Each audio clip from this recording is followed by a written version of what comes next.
When does creative yoga sequencing become a problem? That is the question that I'm answering today. My name is Ashley and I help new yoga teachers with simple sequencing strategies and confident cueing techniques to get out there and teach their yoga classes. Because the more yoga in the world, the better. And I want to make sure that all of the people that graduate from yoga teacher training actually get out and help those who need them most. So today we're talking about yoga sequencing from a creative standpoint. A lot of new yoga teachers think that creative sequencing is the thing that they have to learn. Being as creative and flowing as possible is something that's necessary or required to make a great yoga teacher. And that's really not the case. So the thing about creative sequencing is that it's unnecessary. At least from my own experience, creative sequencing can actually be a hindrance. And here's why. Specifically for new yoga teachers, it's likely that your audience is also beginners in their own yoga journey. Creative sequencing is a problem for beginners because they're already unsure of what to expect in general. If you throw too many things at them, too many crazy transitions, and things that are sort of out there or wild or different than what you, the teacher, are used to, because you think, well, I don't want to get bored because I'm the teacher, then your students are going to have a very difficult time following along. So beginners need the basics. Beginners need easier and simpler transitions, as well as easier and simpler words that you use to cue people's bodies into the shapes and the poses. So if you try to get too creative with your cueing and too flowy or flowery or too many analogies, that can also be quite confusing for beginners. So right away, as a brand new teacher, keep it simple. Keep it simple for the sequence and keep it simple for your verbal cueing. Creative yoga sequencing can also be a problem if you yourself are feeling uninspired or burnt out. If you are feeling burnt out and like you don't have what it takes to do something new or creative or different in a class, that is okay.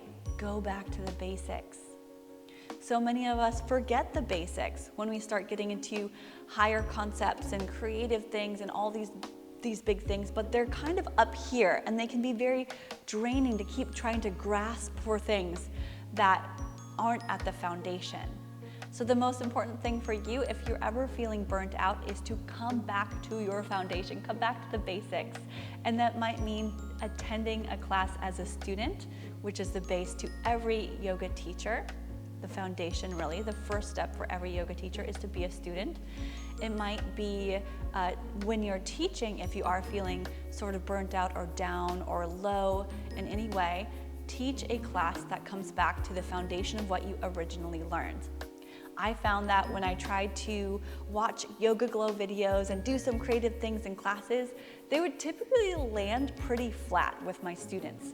But when I went back to the basics of the power yoga structure that I learned in my 200-hour training, everyone loved it. And I would get compliments and praise and let's do that again. I can't wait. That was amazing.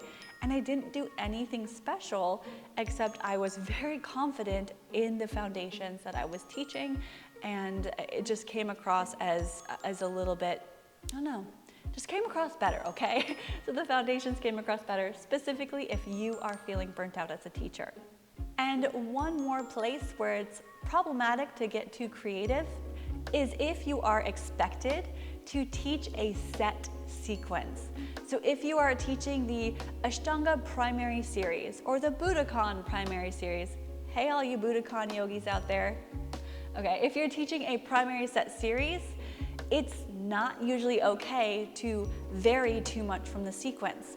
You can add a little bit of your own personality and flair in the way that you teach, but as far as the sequence itself, your students are likely expecting the primary series or the set series, something that they've grown to know and love and just want someone else to guide them through. So if you're getting too creative and veering off the set sequence, it becomes, well, not that class, it's something else. If you're teaching Ashtanga yoga, the primary series, and you start doing other things, that's considered more of a vinyasa flow, or maybe it's an Ashtanga inspired practice. So you'll have to let your students know that it's not going to be the specific series, right? So creativity isn't so great when you are expected to teach a set sequence. And that was 3 reasons why creative sequencing could be problematic in your yoga teaching. As a quick little recap, creative sequencing isn't so great for absolute beginners. It's also not so great if you yourself are feeling uninspired or feeling a little bit off. And it's also not so great if you're expected to teach a set sequence. I'm a huge fan of basics and simple sequencing. And if you want more simple sequencing strategies, you can check out my website, ashesyoga.com, where I have courses on yoga sequencing and a membership, a monthly membership with ongoing workshops that teach simple sequencing strategies and confident cueing techniques to get you out there as a new yoga teacher with complete confidence. So if you want to check that out, go to ashesyoga.com, and I'll leave all of the links down below to some of the other courses and membership options. And I hope to see you in one of my inner circles very soon. Otherwise, stay tuned for more yoga sequencing and cueing tips as we continue this YouTube video journey. All right, see you next time.